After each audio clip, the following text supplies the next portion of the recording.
Fue directora nacional de Economía, Igualdad y Género en la gestión de Martín Guzmán como ministro de Economía de Alberto Fernández.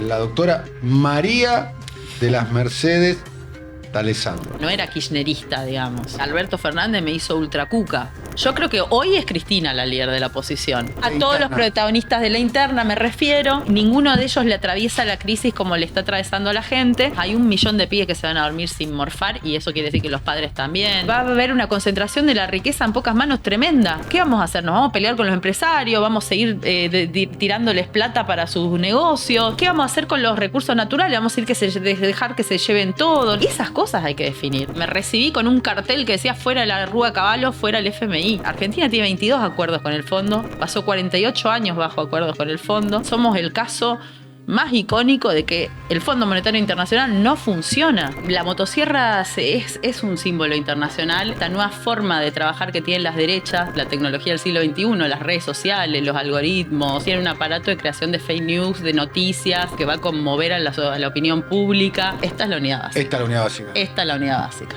Si no hubiese habido pandemia, no había Milei. La pandemia fue un acelerador. Él tiene un objetivo que es desmantelar el Estado, que el Estado quede reducido a su mínima expresión. El Estado va a quedar hecho pelota después de Milei.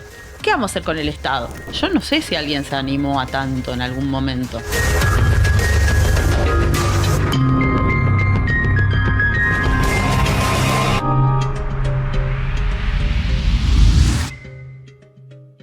Nació en Posadas, Misiones, se graduó de economista en la Universidad de Buenos Aires en el mítico 2001, el año que cambió todo.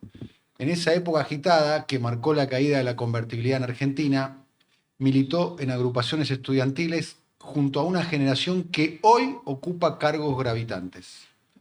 Ya van a conocer los nombres, no se impacienten.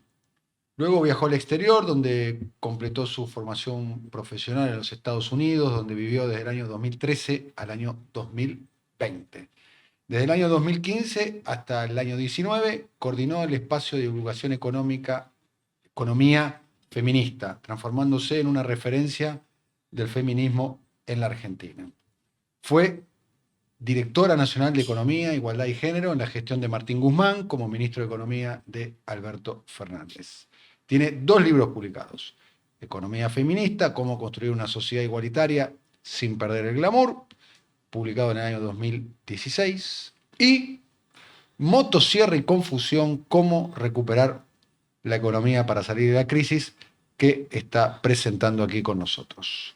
La doctora Mercedes D'Alessandro, me corrijo, la doctora María de las Mercedes D'Alessandro, más conocida en el mundo del entertainment como Mechi D'Alessandro. Doctora, ¿qué tal? Un gusto. ¿Cómo le va, Daniel Carlos? Bien, muy bien. Bueno, viene con vuelto.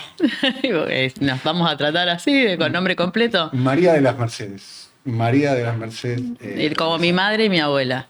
Bien, una tradición. Una tradición, sí. Está muy bien. Bueno, el libro que estás presentando en el día de hoy, casualmente se llama Motosierra y confusión. Ya vamos a estar hablando del libro, que versa a propósito de un fenómeno político que está generando atención en todo el mundo, ¿no? Como es el fenómeno Milei. Si tuvieses que explicarle a un extranjero, a un marciano, a una persona que no entiende qué es lo que sucede en Argentina, Milei, ¿cómo lo harías? ¿Con qué palabras?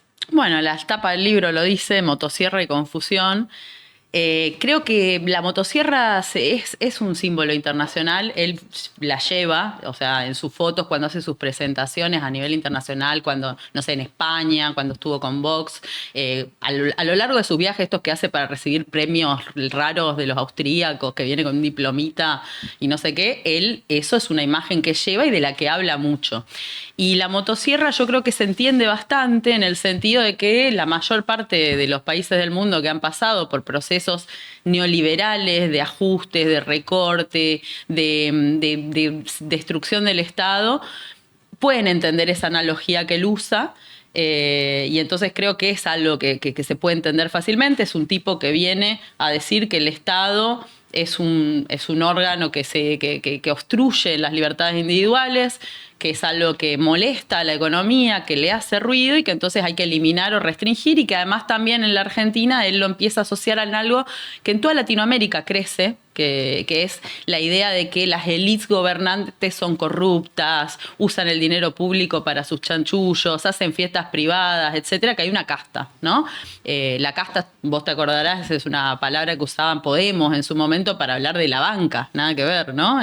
La casta se reutiliza últimamente para hablar de las élites gobernantes que tienen esta mirada de corrupción. Y ahí Milei creo que se explica bastante bien a un público internacional, y la confusión viene de la parte de esta nueva forma de trabajar que tienen las derechas que surgieron en la región, bueno, que también Donald Trump y también en Europa, que tienen un aparato mediático muy fuerte, que utilizan lo que Milei mismo denomina la tecnología nueva, la tecnología del siglo XXI, las redes sociales, los algoritmos, ese terreno digital que no estaba ocupado por los partidos tradicionales, y en donde ellos todos los días tienen un aparato de creación de fake news, de noticias, pasa un hecho y enseguida lo tapan con algo que va a conmover a la opinión pública, te están poniendo todo el tiempo el dedo en la llaga, y eso hace que toda la indignación social se transmite de manera segmentada, particionada, y les da más espacio a ellos para seguir con su programa. Entonces digo, de alguna manera esa interpretación que yo trabajo en el libro y que creo que podemos discutirla ampliamente, es un poco decir, bueno, políticas neoliberales llevadas al extremo, con un Estado que hay que destruir. ¿Y por qué gana haciendo campaña con una motosierra cuando la motosierra es el símbolo de la austeridad, del ajuste, y era casi la palabra prohibida en el vocabulario político en Argentina, ¿no? ¿No? Guzmán o Marcos Peña hablaban del sendero fiscal, como trataban de tranquilizar la economía. Bueno, tranquilizar la economía,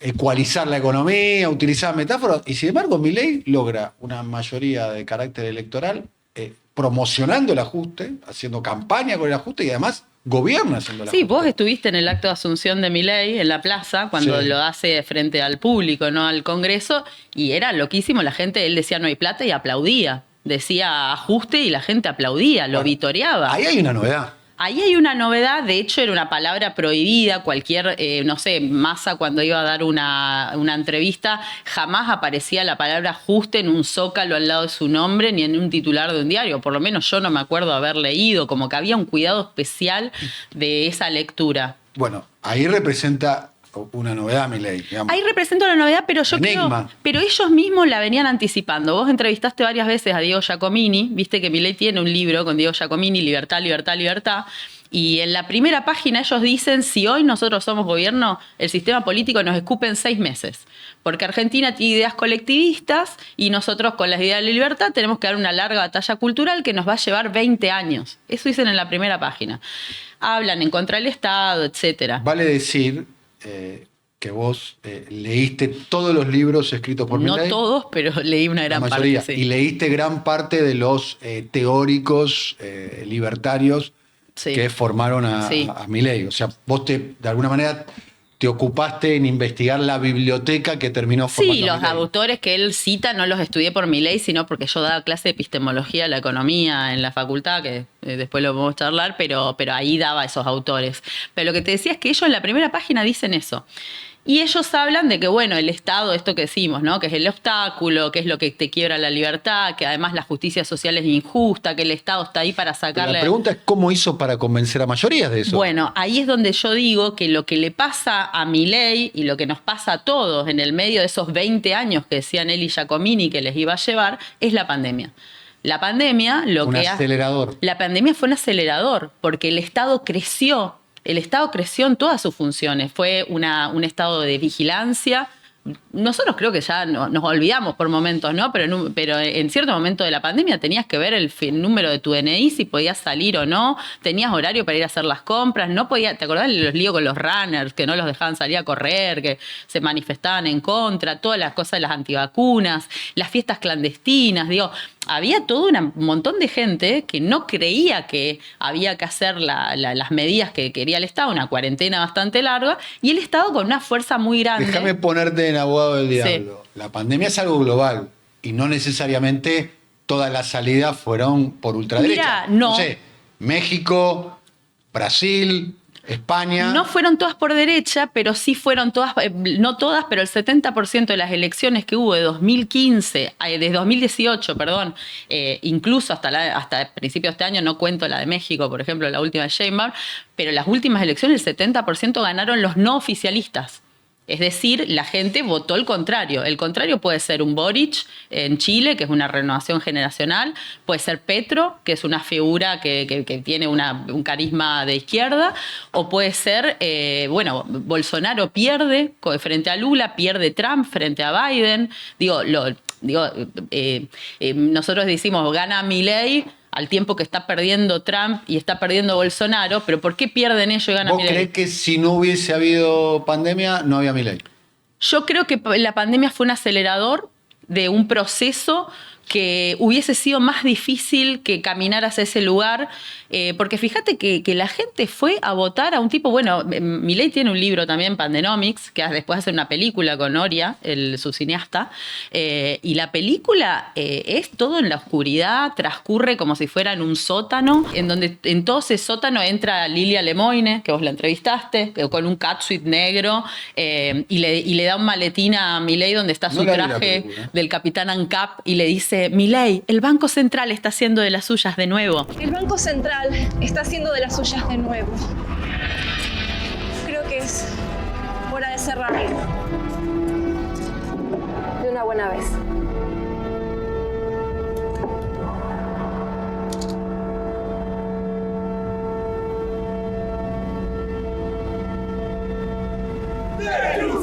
Agarra. ¿Viste la película entera? Obvio, yo investigo. O sea, porque el único que ve cosas de Milei es Tenenbaum. No, yo me vi, él dice que vio 500 horas de Milei, yo me habré visto 600, te diría. Además me leí todos sus libros. No, pero lo que digo es que ellos hacen ese video de la pandemia, es espectacular. Ahí vos ves de alguna manera los que estábamos en la capa de los cuidarse, fijarse, lavarte las manos, usar el barbijo, hacer la distancia social, no salir cuando no podías, no ver a tus familiares, etcétera. Estábamos en un viaje, digamos, y había toda una gran parte de la sociedad que estaba en otro viaje. Y el Estado era el que te decía qué hacer y qué no hacer. Y en el medio de eso aparece la foto de la fiesta de Olivos, aparecen, el vacunatorio VIP con un montón de funcionarios, hasta gente joven vacunándose que no tenía ni una prioridad. Aparece todo eso. Entonces, yo creo que en ese sentido el desgaste que ya tenía el Estado, porque siempre está, esta oscilar que tenemos con un gobierno como el de Macri o con gobiernos más de derecha, es porque hay una disputa en eso. Te propongo como un psicodrama. Psicodrama. Estamos acá en una clase de teatro, tanto Pablo. Soy mal actuando, pero bueno, lo voy a intentar. Hay versiones encontradas sobre el tema ese. Hay gente que dice que actúa bastante bien. Pero bueno, está bien. Bueno, psicodrama. Sos asesora de Javier Milei. Sí. Te llama Javier Milei, inicia su mandato y te pregunta: ¿sos asesora de Javier Milei? Sí. Estamos en una clase de psicodrama. Tenés que actuar de asesora de Javier Milei. Sí, con entendí. toda tu capacidad, con todo tu conocimiento, con todo tu background y demás. Sí. Asesora de Javier Milei. Y te dice: doctora Alessandro, ¿voy rápido o voy lento? ¿Arranco con todo o voy con el gradualismo? Con toda. Para mí está bien lo que hace en sus términos. En sus términos no podía hacerlo de otra manera. Lo tenía que hacer rápido y violento como lo está haciendo.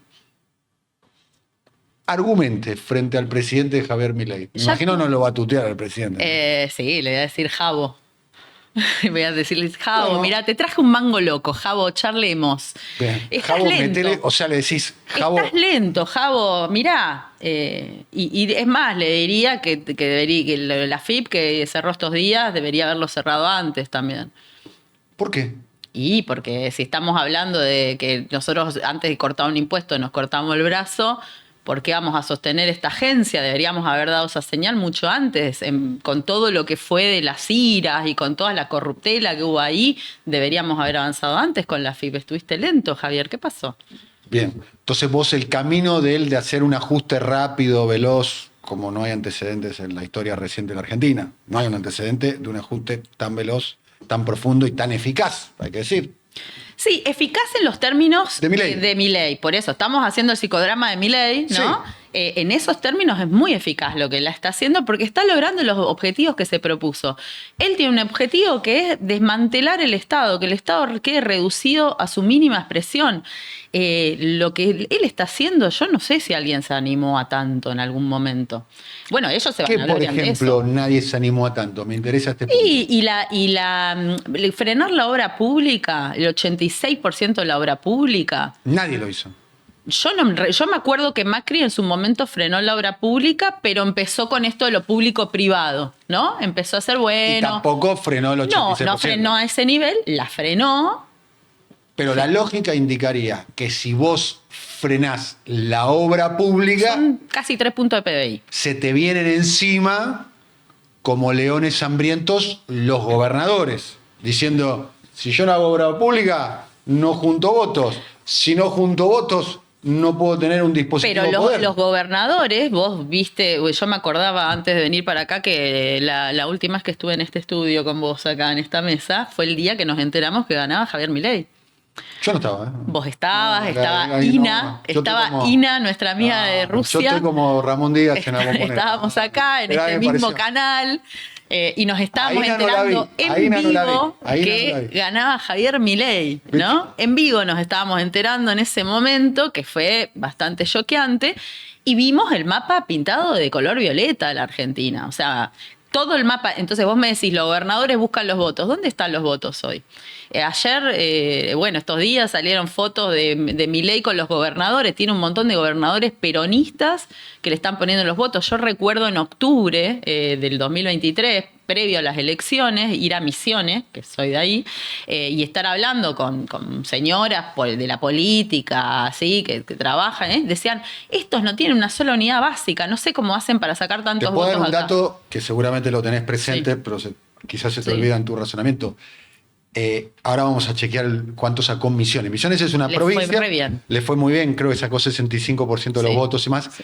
Y es una de las provincias, esto es importante para que lo vean en América Latina, en España, cuando están viendo esto. Es una de las provincias, fronteriza con Paraguay, fronteriza con Brasil, una provincia muy importante. Su nombre viene de las misiones jesuitas, para contar un poco de historia, donde Milei, escuchen bien esto. Milei, ¿sabes cuántas veces fue a Misiones Milei durante la campaña? Ninguna. Ninguna. Lo sabía, obviamente. Ninguna. Y por eso te digo, las mujeres estas me decían, fíjate, como no tiene una unidad básica acá, y una de ellas, una señora grande, agarra y saca el celular y le dice, esta es la unidad básica. ¿Cómo? Saca el celular y le dice, esta es la unidad básica. Esta es la unidad básica. Esta es la unidad básica. La unidad ¿Sí? básica. Y además también otras me dicen, bueno, pero los pibes acá no quieren laburar. Vos lo describiste muy bien, es triple frontera. Iguazú era esta reunión en la que yo estaba. En Iguazú tenés Paraguay y Brasil conectadísimos. Y bueno, yo me crié cruzando el Paraná en una lancha colectiva con mi vieja a la siesta para comprar cosas que eran más baratas en Paraguay que en Posadas, ¿no? En Encarnayork, le decíamos, Encarnación. Y nos compramos. Encarnayork. Encarnayork. En Carnallón yo compraba casé vírgenes, ¿viste? Casé truchos, perfumes truchos, zapatillas truchos, Hay pantalones una truchos. Mechi bagallera, digamos. Remil, mi mamá se llevaba una pollera Bagallera, larga así, bagallera. grandota, y se metía las cosas bajo la pollera. Hay una Mechi contrabandista, digamos. Yo no me voy a mandar en cana ahora No. con el arca No. de Milei, la nueva institución. Es muy pero común en todas las ciudades es fronterizas. comunísimo. Bueno, pero lo que decían estas señoras el año pasado es los pibes quieren tener dólares. Y el discurso, ahí le pegaba más el discurso de la dolarización como una cosa de tener una moneda más fuerte para poder acceder a esos productos que a veces se encarecían o abarataban de manera random. Pero el detalle es que Milei en campaña era una expectativa. Entonces muchos decían, no va a poder hacer lo que está prometiendo, no va a poder aplicar la motosierra, no va a poder hacer el ajuste, porque o la sociedad no se lo va a permitir, porque no lo va a tolerar, o el sistema político no lo va a avalar. Sí. Y lo cierto es que Milei está cumpliendo ya 11 años, perdón, 11 años. Yo dije, en mi libro pongo que los años Milei son años perro, que cada año dura bueno, 7, mirá, así que bueno, estamos llegando 11 a los meses, 7. 11 meses, mirá el fallido, ¿no?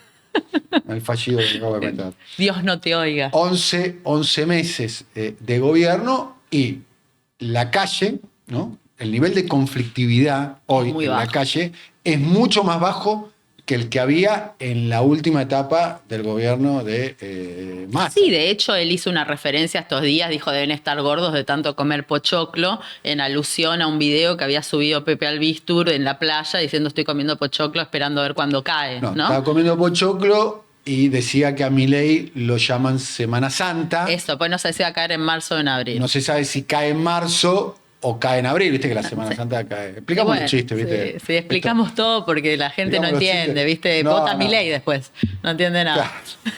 No, a mí también me sorprende el nivel de conflictividad totalmente desarticulado. Pero también estábamos así en el gobierno anterior, con una desmovilización muy grande, con una apatía, con un poco de desconfianza, y yo creo que hay una procesión que va por dentro de, bueno, los que votaron a favor, me equivoqué o no me equivoqué, pero voy a esperar, voy a darle Los espacio. niveles de aceptación en los estudios de opinión pública le siguen dando, Siguen dando muy bien. siguen dando muy bien.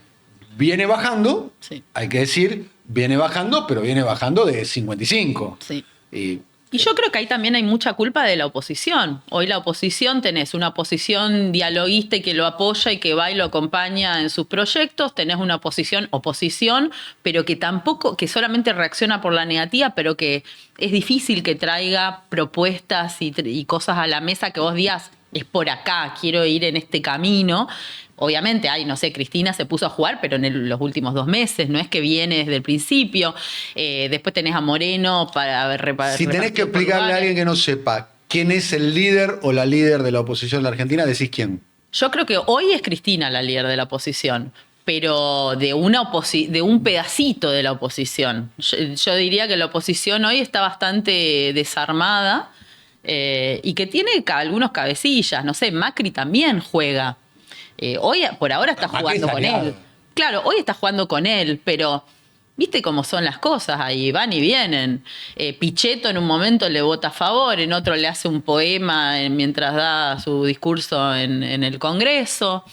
Digo, tenés los gobernadores que le votaron el RIGI porque, bueno, están muy interesados en los proyectos que vienen asociados al litio y que quieren desarrollarse por ahí. Entonces, yo creo que la oposición está todavía sin rumbo. Cristina es la única que tiene una visión de rupturista y de marcar y de marcarle la cancha constantemente a Milei de los últimos 2 meses, no desde antes. Hay que decir que de los 3 líderes del Frente de Todos, 3 protagonistas, porque el líder no sé si son los 3, el caso de Sergio Massa está como Buster Keaton, ¿no? Cine mudo. De hecho son... Yo lo que quiero decir es que yo empecé a escribir mi libro después de Massa y lo estoy presentando antes que él. ¿Vos lo viste el libro de Massa? No sabía que sabía escribir. Se había escribido.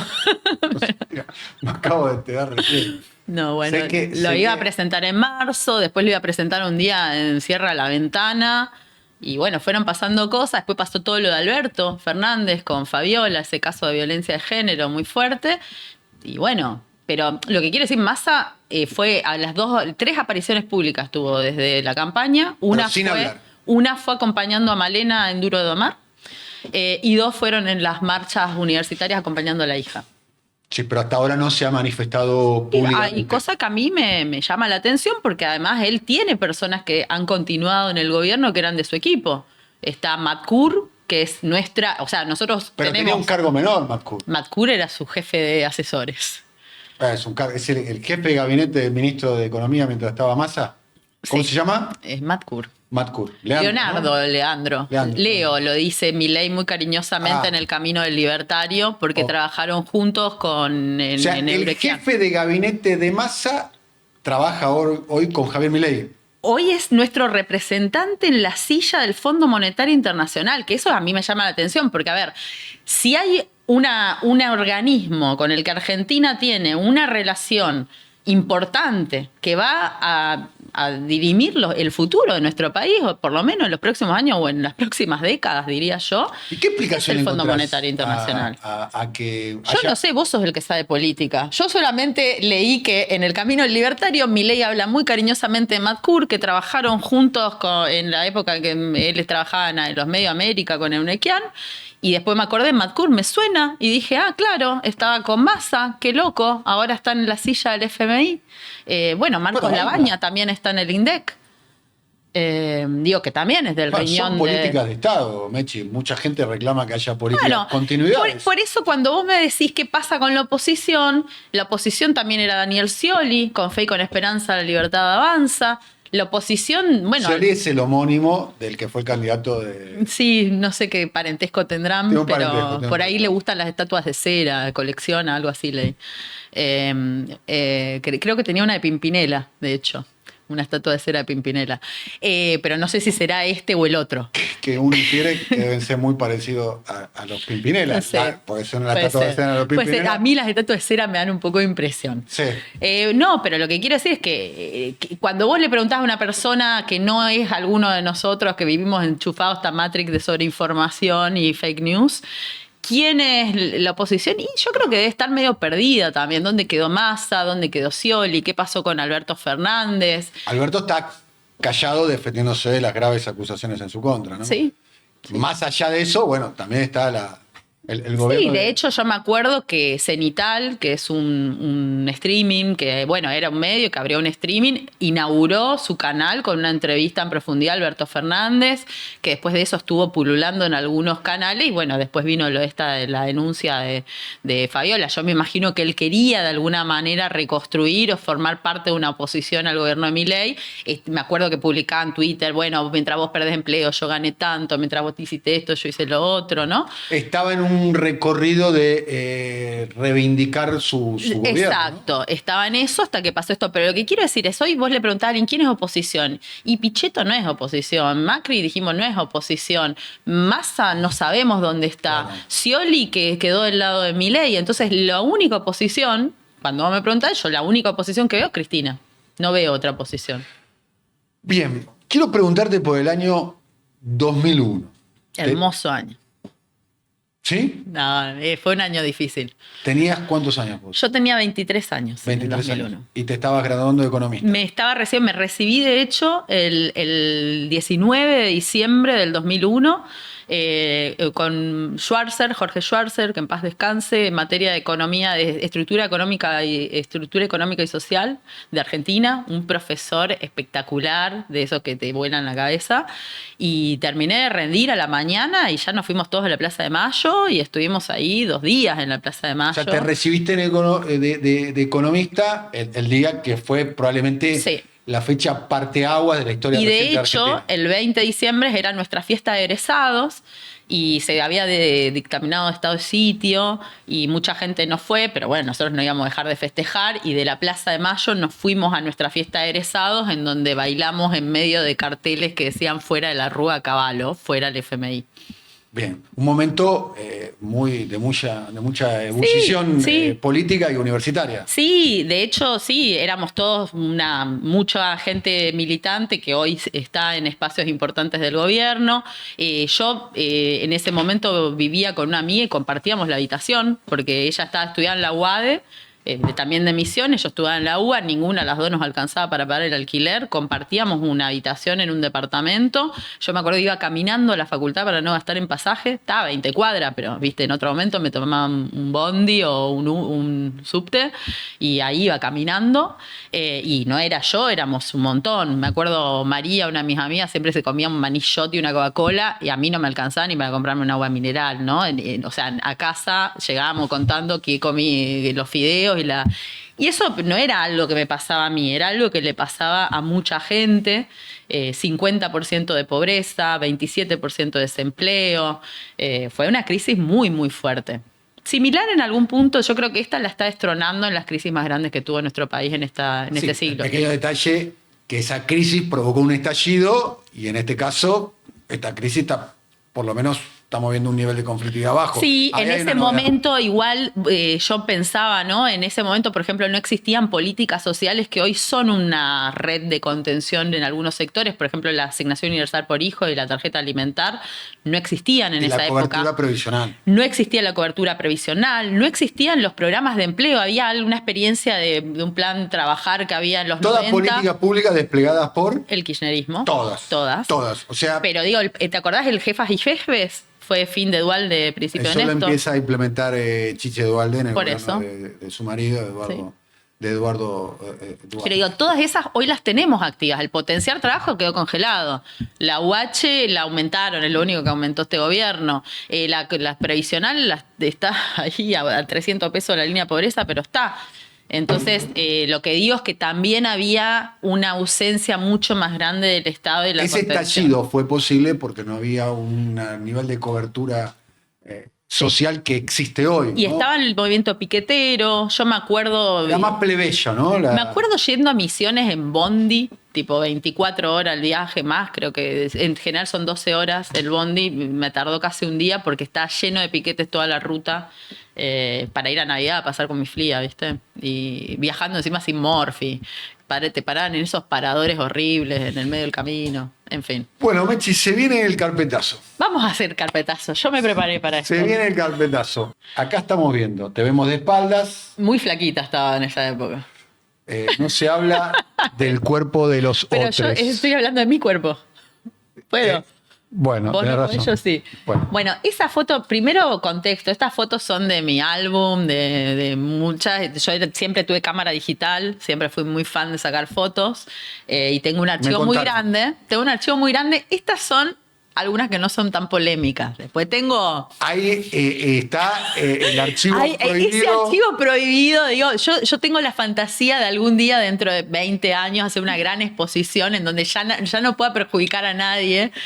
Hacer una gran exposición. No perjudiquemos a nadie. Pero no, por acá favor. en estas no vamos a perjudicar. En a esta nadie. no perjudicas a nadie. Estamos hablando, ¿quiénes son ellos Estos dos son para mí las dos personas que formaron a esta generación que somos hijos del 2001, que somos hijos de la hiperinflación. Esa generación está integrada por... Y para mí esa generación está Augusto Costa, está Mariano Recalde, está Guado de Pedro, está Axel Kicillof, está Cecilia Naón, estoy yo, no sé. Ustedes eran todos compañeros de la facultad. Nosotros sí, con distintas edades, algunos son más grandes, otros más chicos, no sé, Iván Heim, por ejemplo, que también falleció, Iván tiene más mi edad, Axel tiene 7 años más que yo, Augusto Todos está en el militaban medio. en el mismo espacio.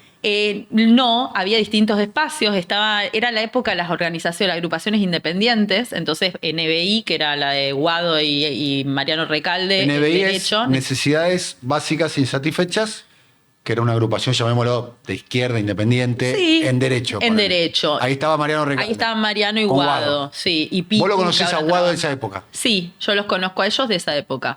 Después está PDI en psicología, SLM en exactas y está TNT, tontos pero no tantos, en económicas, donde estaban Axel, Augusto, Paula Español, Cecina On, no sé, Planta Rodríguez, que estuvo en Renaper en su momento, Leandro Serino, Aerolíneas Argentina, Pablo Seriani, digo, hay un montón que Muchos pasaron ahí por muchos TNT. pasaron por TNT, sí. Los dos líderes de TNT eran, por un lado, Axel. Y había varias cabezas en TNT. Axel en esa época ya era graduado. Los que Sí. estaban en la parte de estudiantes eran Iván Hein y Nicolás Cebela, que hoy trabaja en el CFI con el equipo de la Mote. Y Nico Cebela era el candidato siempre de TNT para la fuga. No sé si en algún momento nos llegó algo, no me acuerdo bien. ¿Cómo era Iván Heim? Iván, yo tenía una relación muy cercana con Iván porque, bueno, cursábamos con Pablo Levín juntos. Pablo Levín es el de Gris, que era el profesor marxista, de teoría marxista y de economía marxista, y de historia del pensamiento económico, etcétera, y cursábamos con Levín, porque era una época, vos pensás que salíamos de los 90 y lo que teníamos en económica eran planes de estudio neoclásicos donde veías todo modelo de ajuste como lo que estamos viendo hoy, ¿no? Entonces nuestra escapatoria fue armar un montón de espacios de autoeducación, de Keynes, de, bueno, la keynesianera, como le dice Milley, de todas estas cosas, y Levín era la máxima expresión del marxismo, aparte un tipo muy culto, muy formado, y ahí yo cursaba con un novio que tenía en esa época y su hermano, e Iván Gen, y los 4 estudiábamos juntos. Entonces nos pasábamos, dormíamos en el mismo departamento todos, acampábamos, hacíamos de todo. ¿Iván era el más peronista de todos? Iván era el peronista, los otros 2 conmigo, nosotros militábamos en el Partido Obrero. Por eso a mí me dicen que soy trosca siempre. Yo no reniego de esos orígenes. Soy bastante orgullosa de esos orígenes. Sí, y entonces Iván era el peronista del grupo, siempre. ¿Había ahí una discusión entre Iván y Axel, digamos? Y Axel en esa época él era el fundador de TNT, que siempre fue una organización independiente y que se caracteriza. El fundador es Axel. Sí, yo no estoy segura, pero creo que sí. Él con otros compañeros, porque ellos todos vienen de la militancia del Nacional Buenos Aires, también ya se conocían de antes. La política era parte de su vida cotidiana, ¿no? Axel y Mariano muy amigos. Muy amigos, sí. Amigos de salir, de compartir, Sí. de irse de campamento, de irse de iniciativa. Sí, no sé si se iban de campamento. Bueno, pero hacían algún Pero sí, salir, viajes. divertirse, pasarla bien, etcétera. Eran épocas que todos éramos muy jóvenes y la pasábamos bien también. Y bueno, eso, estudiábamos con Levin. Levin fue mi director de tesis. Axel era ayudante de Levin en teoría marxista.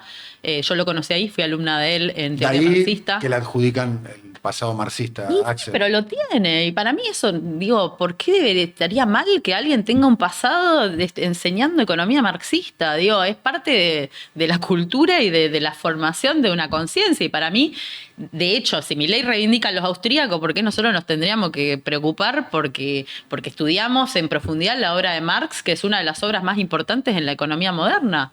Digo, para mí ese tipo de discusiones me parece que son medio tontas. Y el otro es Íñigo Carreras, que también es otro marxista muy importante, con el que Axel al final se empezó a sentir más representado. Bueno, no solo Axel, ellos tenían este centro de investigación en su momento, Senda, y Íñigo Carreras era parte de alguna manera de pensar eso en esa época, con Augusto, con Javo Rodríguez, que también está en el equipo de ¿Emanuel Álvarez Agis estaba ahí? No, Emanuel es más chico. Yo, de hecho, casi que no interactué con Emanuel, pero es de una segunda generación de economistas que fueron formados ya por todos nosotros, digamos, ¿no? Porque yo era profe de epistemología de la economía y se me anotaban todos en mi curso. Axel daba una micro y daba teoría marxista, Augusto daba otra de microeconomía, Ariel Langer, que es otro también. Digo, todos teníamos nuestras materias, dábamos, y esas generaciones que tenían alguna pasión militante se anotaban con nosotros para cursar y se iba replicando eso. Y en esa segunda ola, digamos, de Manuel Agis también está Ale Berkovich, está Itai Hackman, que son fundadores de organizaciones económicas también. Bien, a propósito, ahí tenemos... esta es una foto tuya, me parece que no necesita ningún tipo de explicación. De eso, muy linda foto. Vemos la hoz, el martillo, no sé si... No quiero ser prejuicioso, no sé si sabes manejar una hoz y un martillo. La hoz soy de misiones, sé manejar más herramientas. ¿En serio? Sí, sé manejar un rifle, ¿sí? Con machete. Está muy bien. Varias cosas. Me crié en el campo, señor. Está muy bien. Y en este caso estamos hablando de personas desconocidas. Yo no reconozco a nadie. Estos son todas personas desconocidas. Es en el marco de una movilización, que seguramente hay otra foto después, que es esta, que este es el contexto de esto. Ahí lo vemos. Ahí está estamos, Hartman con una melena. Sí, frondosa. Alejandro Berkovich también. Berkovich, que en ese momento era dirigente estudiantil, ¿no? Claro, y ahí tenía una política proselitista. Fíjate que yo tengo un sticker que dice Bush, Fuera que Bush fue cuando vino Bush en ese momento. Esta es Marta Linares, que Marta trabajó mucho tiempo con el equipo de Ogando, los que se fueron de Patria Grande, y no me acuerdo ahora cómo se llama la organización que fundaron, pero digo, es toda militancia que hoy sigue activa. Y ahí había fundado una organización que es SOS, que ahora es La Mella en la universidad, y Ale Base, que hoy es no me acuerdo el nombre. Bien, estamos hablando de esa época de sí. militancia. Sí. Ahí está. Esa es linda, mirá. Esa es Berkovich, ¿no? Esto es en la Universidad de Buenos Aires también, jornadas de economía crítica. Yo te decía, nosotros hacíamos muchos, la matriz de pensamiento siempre fue la economía neoclásica, así hasta el día de hoy, y esto éramos todos economía crítica. En el medio está al lado mío Guillermo Gigliani, que era el jefe del sindicato. Nosotros, yo ahí trabajaba militaba en la GD, el gremio docente. Y bueno, era por la reforma de los planes de estudio, siempre estuvo en carpeta y esto es parte de eso. Con la convocatoria de la jornada de economía ¿Y crítica. el proceso kirchnerista vos dónde lo vivís, digamos? Porque vos yo lo veo medio generacionalmente- de costado. Porque, digamos, Recalde, ¿no? No confluye con la Cámpora. Guado confluye con la Cámpora. Axel tiene un ingreso tardío al kirchnerismo. Sí, ¿no? él llega en aerolíneas. En el 2010 Sí, 2007 entra en aerolíneas, o 2008 creo ya. Claro. Y ahí empieza a crecer y Claro. empieza a acercarse. Sí, de la mano de Recalde, ¿no? De la mano de Mariano El Sherpa en el... Sí, yo lo que digo es todos estábamos interesados en la política. Yo no Sí. hacía política partidaria, pero sí estaba en el gremio Pero vos docente. al proceso kirchnerista lo ves a Sí, distancia. lo veo muy cerca porque soy amiga y soy parte de toda esta escena, digamos, pero no con un cargo. Claro. No con una militancia. Yo no era kirchnerista en esa época, No. así como la mayoría de estas personas tampoco eran kirchneristas en esa época. De hecho, yo me acuerdo, Axel publica un texto que se llamaba Las consecuencias económicas del señor Labaña, que emula un texto que escribe Keynes en su momento, que era Las consecuencias económicas de, ya no me acuerdo quién. Pero digo que era una crítica a lo de Néstor Kirchner. Tenían el Senda, que tenía un índice, el índice 7 provincias, que era un indicador alternativo por la manipulación de datos del INDEC. Digo, todos éramos críticos de alguna manera, pero porque veníamos criados de ser economistas críticos, no por una cuestión. Después cada uno se fue acercando por diversas formas. Yo siempre me mantuve en la academia. Yo daba clases, dirigí una carrera de economía en la Universidad de General Sarmiento, dirigí un montón de proyectos de investigación, la pasaba muy bien ahí. Era un espacio que, bueno, a mí el espacio de la formación, de la docencia, siempre me gustó y me llamó, digamos. Y la verdad que no tenía ninguna, no sé cómo decirlo, no entendía en un punto lo que era la gestión pública. Sí, convivía, no sé, con Iván Hein hasta su fallecimiento. Nos encontrábamos, salíamos, me contaban cosas. Yo participaba, quizás con algún comentario, a veces sarcástico, a veces cínico, a veces buena onda, a veces con un abrazo. Pero distante del proceso político, digamos. No sé, no digo distante, no era parte de ese proceso político cuando uno Era piensa. crítica, digamos, era más Sí, crítica de lo que era sos más- ahora. A ver, vamos a poner estos términos. Sí. Era más crítica en aquel momento, siendo contemporáneo, de lo que sos ahora cuando lo revisás. En ese momento era más crítica, sí, Bien. pero no era tampoco una crítica ciega, para nada. Pero sí, no era kirchnerista, digamos. No. A ver, no sé, no te voy a preguntar si lo sos ahora, pero ahora sos más kirchnerista de lo que eras en aquel momento. Seguro que sí. A mí Claro. no sé, Alberto Fernández me hizo ultra cuca. No sé, ¿por qué me miras así? Bueno, a mí me tocó la experiencia de la gestión pública, me tocó en el gobierno de Alberto Fernández y me hizo entender un montón de cosas que yo en otro momento las hubiese mirado de una manera más crítica, como decir, bueno, sí, falta decisión, falta coordinación, falta estrategia, falta coraje. Y vos todos esos atributos se los adjudicás al kirchnerismo, a Cristina. Yo se lo adjudico al kirchnerismo, a Cristina, que es la experiencia que a mí más me resuena también porque soy mujer y porque creo que ser mujer en esos espacios no es lo mismo. Bueno, a ella la siguen achacando un montón de cosas y muchas de ellas yo creo que tienen que ver con eso. A un varón no es tan fácil decirle, vos no entendés nada de economía. O sea, a mí me lo han dicho, que soy doctora en economía, vos sos testigo de que hay algún gordito que se hace el simpaticón diciendo, ay, vos no entendés nada de esto. De hecho, lo mismo gordito? me dijo. ¿Qué Me gordito dijo, simpaticón? vos de metáforas entendés lo mismo que de economía, ¿no? Como a Cristina. Milei le dijo dijo eso? lo mismo, vos de metáforas. ¿Quién le dijo eso? No le voy a subir el precio, pero la gente que me ¿Te lo dijo sigue sabe. públicamente? Me lo dijo públicamente en Twitter. Una persona que sabe más que... Sabe muchísimo más de economía que yo. De hecho, sirvió para que se fuguen dólares las empresas de una manera abismal, sí. Así que más que yo sabe seguro. Tiene, podemos decir, las siglas. que las siglas esas que compatibilizan con otras siglas, viste que yo no metería en el mismo barco. Claro. No, pero bueno, podemos ir mirando algunas fotitos más. Mirá, tengo algunas lindas. Fue Max... Mirá qué linda esa. ¿Matías Culfas el que te dijo eso? Sí, me dijo eso Matías Culfas. Sí. ¿Qué te dijo?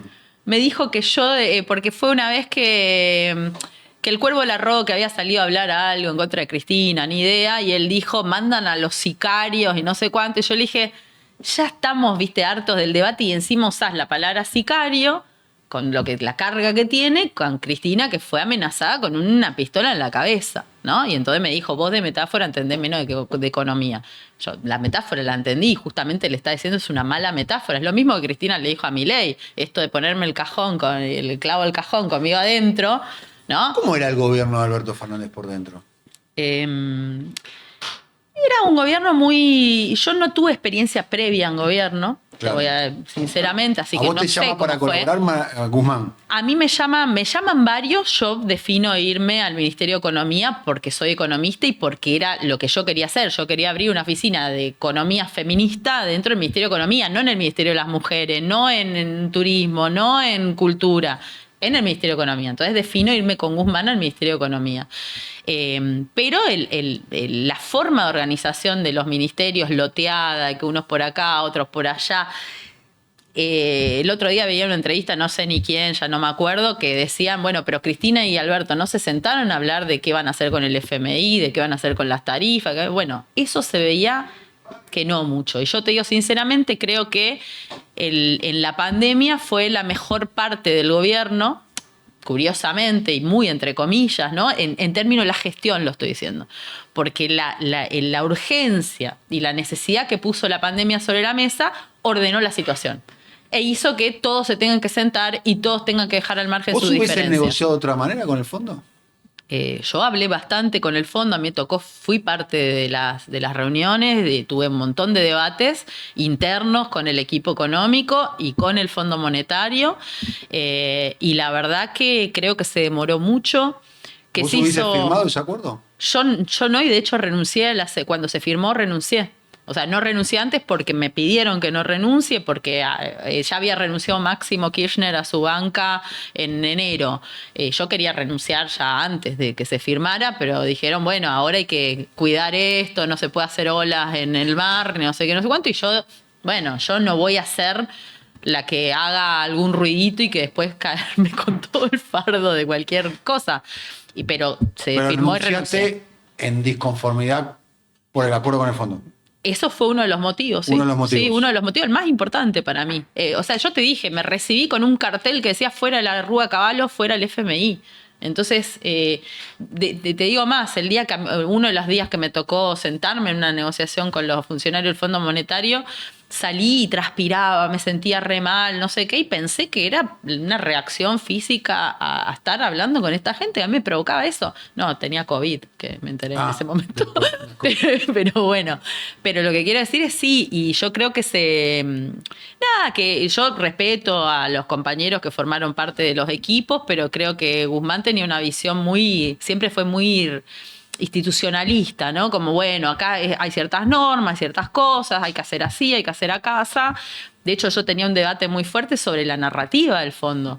Yo le dije más de una vez, mirá, ustedes no pueden pintar esto como, ya un acuerdo, hicimos el mejor acuerdo que era posible, no sé qué, cuando mi generación de economistas, nuestra generación de economistas, se recibió, fue atravesada, vivió insólito eso, la crisis del 2001. Alberto hablaba bien de Cristalina Georgieva. Bueno, decían algo parecido a lo que decía. Macri decía, se van a enamorar de Cristín por Christine Lagarde, y ellos decían, Cristalina nos entiende porque vivió la pobreza en no sé qué. Bueno, digo, para mí todo eso fue un error. Eso fue un error muy fuerte porque creo que generó mucho ruido interno.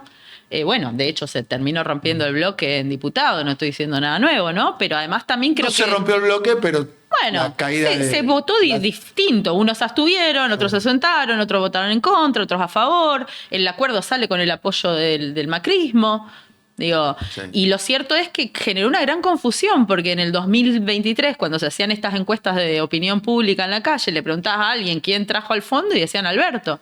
Y tampoco entendían si era algo bueno o malo.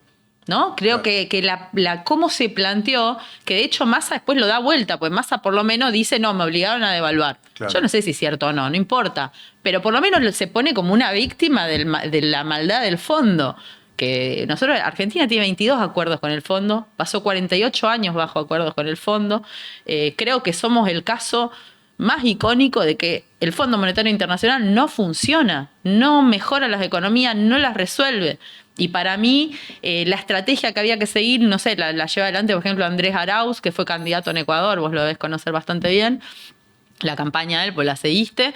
Y él, por ejemplo, decía que habría que hacer un club de deudores, decía que había que poner atención en el capítulo no sé qué número, que es el que habla de la fuga de capitales, y hacer valer eso. Es decir, buscar estrategias como las que trató de hacer Greenspan en su momento, que bueno, no le funcionó, pero estrategias en las cuales mostrar que vos no te vas a someter al Fondo Monetario Internacional porque son las reglas de la economía. No sé, estos días son las reuniones anuales del Fondo Monetario Internacional, y en esas reuniones anuales dicen que este año va a terminar con 100 billones de deuda, el 2024, y que para el 2029 se espera que la deuda acumulada sea equivalente a un PBI mundial. Quiere decir que el planeta debe un planeta. Y ante eso están preocupados porque dice que hicieron un estudio de 65 países que entraron en elección este año y que la mayoría dice que hay que gastar más, que todos los candidatos que ganan van en contra de la austeridad. Y bueno, lo que te dice ese resumen que presenta el Fondo Monetario en su primer día es que ellos van a seguir insistiendo con la austeridad y con las políticas de ajuste. Entonces digo, eso es lo que se viene en el Fondo Monetario. Matkur, que hablábamos un rato, es nuestro delegado ahí. Caputo es el que se sienta a negociar con ellos.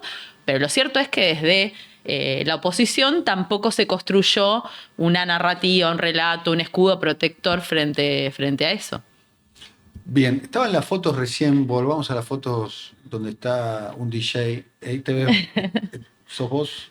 Sí, la sin que está acá. flequillito. A ver, no sé. Muy bien. ¿Y quién es el DJ? Ese es el señor Augusto Costa. Augusto Costa. Hay otra de foto DJ. que se la mira qué lindo. Augusto Costa, que luego terminó siendo secretario de Comercio durante la gestión de Axel Kicillof como ministro de Economía. Escribió muy lindo en el libro que se llama Todo precio es político. Todo precio es político. Hincha de Vélez, tengo entendido que es Vicepresidente de Vélez. vicepresidente del Club Atlético Vélez Sarsfield. Es ministro de la producción, llamémoslo, creo que le Sí, cambian el nombre. producción, ciencia, ¿Cuál es? una Se le cosa ponen un rarísima. nombre medio cheto, pero bueno, ministro de la producción. Y un hombre muy, muy cercano a Axel, ¿no? Muy cercano a Amigo Axel, íntimo, amigo digamos. íntimo, De toda la compañero de vida. toda la vida. Y además para mí, Augusto es una de las personas más creativas que yo conocí en ese ámbito. En el ámbito de la política, viste que la gente suele ser más parca, más no sé qué. Y por eso esa foto me gusta, le está pasando música, él tiene un sentido musical muy ¿No desarrollado. trajiste ninguna foto con Axel? ¿Cómo? ¿No trajiste ninguna foto con Axel? Hay una foto con Axel, sí. La ¿Sí? puse, sí. A ver, podés describir, estás vos Ahí hablando. está Alberto Müller, que era el director de la carrera de Economía en ese momento. Está Axel, está Rodrigo López, que daba clases conmigo en el CBC, y yo estamos en una charla sobre los planes de estudio en las clásicas que tuvimos durante años para ver si logramos cambiar, que entre un Keynes, que entre un Marx, ¿viste? En los planes de estudio. Y esta es otra foto donde está Axel ahí, estás vos. Sí, estábamos trabajando por las rentas para los ad honorem en económicas. En económicas más del 50% de los docentes trabaja de manera gratuita. Y estas esto es en la sala de profesores, también ahí. Ahí no estás vos. No, ahí no estoy yo saco la foto esa. Esa. Cuando no estoy es porque saqué la foto. Está muy bien. Acá también está. Hay un Axel universitario, digamos. Sí, el que está ahí, el Colorado, el Colo Fisbein, que también trabajó en el Sería equipo interesante para la historia, ¿no? Para Argentina. Había una más, no sé si Sí. tienen la de los libros apilados, porque esa me gusta mucho, porque cuenta algo que vemos hoy en todo el debate de la universidad. Bien. Pero no la sé si posibilidad de tienen. que una persona como Axel Kicillof esté en un puesto expectante para ser presidente de la Argentina, ¿qué te genera? Vos que lo conocés bien a Axel. A mí me parece que sería muy interesante verlo en ese lugar, pero me parece que hoy falta mucho todavía. Falta mucho, faltan 3 años para pensar en esas cosas y a mí eso me genera mucha ansiedad. Yo veo a toda la dirigencia desesperada por ver qué va a pasar, cómo, dónde, cuándo, no sé qué. Y hoy la gente no está llegando a fin de mes, está recortando comidas, hay 1 millón de pibes que se van a dormir sin morfar y eso quiere decir que los padres también. Digo, hay una cosa que creo que es muy de las... Y eso a mí lo que me provoca no es como algo personal, sino que siento que siguen desconectados de la realidad, que es lo que nos llevó también a esta situación. Que ese seguir desconectado de lo que le pasa a las masas es lo que confunde. Porque es gente que no le pasa la crisis por la panza, que no tiene que dejar sin comer a sus pibes, que no tiene que mudarse por lo que no puede. Te estás refiriendo a todos los protagonistas de la interna. A todos los protagonistas de la interna me refiero. Creo que ninguno de ellos le atraviesa la crisis como le está atravesando a la gente. Y que entonces tienen tiempo para hacer este despliegue de contradicciones sin un programa claro tampoco. A mí me encantaría escuchar cuál es el programa de Axel para ¿Vos crees que no lo tiene? Yo hoy no lo veo. No, yo creo que sí debe estar trabajándolo porque es un tipo que no sé, estamos viendo fotos de hace, no sé, 2001, desde esa época que está ¿Vos que construyendo. lo conoces, sería un buen presidente? Para mí sí, sería un buen presidente. ¿Lo votarías? Sí, claro que lo votaría. Pero lo que digo es que, bueno, no falta para eso. No, sí lo votaría. A mí me parece que por la historia de este país, ¿no? Por que una persona del recorrido de la biografía de Axel esté en una posición expectante como para ser presidente, es una cosa... A mí, por eso para mí estas fotos que estábamos mencionando, que soy una generación, para mí, a ver...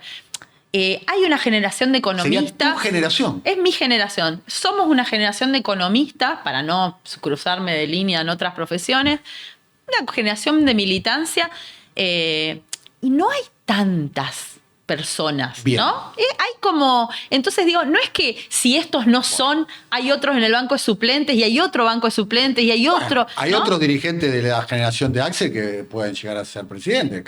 Sí, no, Máximo. por eso estoy hablando de economistas. Máximo no es economista, Bueno, ¿no? Es un Máximo dirigente. es dirigente Por eso político. yo estaba hablando de la economía. Estoy diciendo, hay una generación de economistas y no hay tantas más. Entonces digo, nosotros somos lo que tenemos una visión en oposición a lo que hacen los Lucas Liach, los Sturzenegger, los Caputo, los Milei, etcétera. Somos radicalmente... ¿Sandleri no estaba con usted en TNT? ¿Sandleri? Yo no estaba en TNT. Ah, Así que, y Sandleri no sé, pero No lo- Sandleri está del lado del oscuro de la fuerza hace mucho tiempo, igual Sí. ahora no sé en qué andará, pero seguro, pues hay muchos que están ocultos ahí tras bambalinas y que están... bien. ¿Cómo explicás esta discusión entre Máximo y Axel?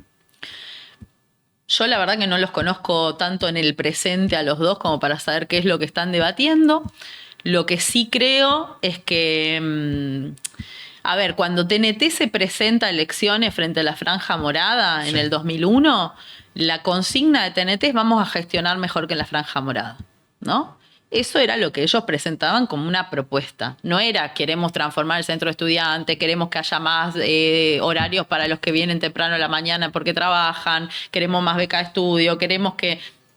No sé, digo, era vamos a gestionar mejor. Y vamos a gestionar mejor, no sé si alcanza. Y menos en este contexto. Entonces, si yo tengo que hacer una extrapolación de A ver esto si hasta entiendo. ahora... ¿Vos crees que Axel puede ser un buen gestor como lo es, pero no encabezar una transformación? Yo creo que hoy no lo veo dando ese paso. ¿Cuál paso? Hoy lo veo como alguien que se mueve y se muestra como un buen gestor, porque está haciendo eso con la provincia de Buenos Aires, pero no sé si lo veo diciendo yo quiero transformar este país, o no sé cómo decirlo, yo por eso decía, no veo el programa político nacional de él. No digo que no lo tenga, que no lo pueda tener, yo creo que si lo presenta y lo tiene, va a ser muy valioso el aporte, sea él o no el candidato, porque yo creo que las ideas que él tiene con todo su equipo son ideas necesarias y tienen que estar, y me gustan más que las que puede simbolizar, no sé, un Sergio Massa, por decirte. Pero lo que no veo es que hoy eso esté sucediendo. Entonces, Se yo está creo adelantando que... un poquitito el otro día en el acto. Es que para mí es como eso, como se comen el postre antes del plato, no sé, ¿viste? Están como viendo que si la candidatura, que si esto... Por eso digo que para mí falta construir todavía... A ver, ¿qué vamos? El Estado va a quedar hecho pelota después de Milei. ¿Qué vamos a hacer con el Estado? ¿Lo vamos a hacer crecer de nuevo de manera elefantiásica? ¿Queremos que sea un Estado eficiente? ¿Queremos una nueva estatalidad, como dice Cristina? va a haber una concentración de la riqueza en pocas manos tremenda. ¿Qué vamos a hacer? ¿Nos vamos a pelear con los empresarios? ¿Vamos a seguir tirándoles plata para sus negocios? ¿Qué vamos a hacer con los recursos naturales? ¿Vamos a dejar que se lleven todo? Digo, esas cosas hay que definir. Y si no definimos esas cosas ahora y nos ponemos de acuerdo para trabajar, para convencer a la sociedad que ese es el camino y que esa es la alternativa y pelearles esta batalla cultural en la cual los Galperín y los Elon Musk son los divos de la época y donde el dinero fácil del Bitcoin y de las billeteras virtuales se traga todo, si no nos ponemos de acuerdo con eso, y no sé qué va a pasar, va a venir después un un marciano de la Tierra, Axel va a estar roto porque se lo llevó puesta la gestión y las no transferencias y la poca plata que va a recibir la provincia, y con todo tiene 60% de pobreza, tiene la provincia de Buenos Aires hoy. 60% de pobreza. Entonces, digo, eso es lo que yo creo que es, por eso digo, es el desafío de nuestra generación, es esa, poner sobre la mesa un programa político y económico factible que pueda reenamorar, y después en función de eso, las candidaturas, yo creo que él es un excelente candidato y que puede encarnarlo, pero falta todo eso.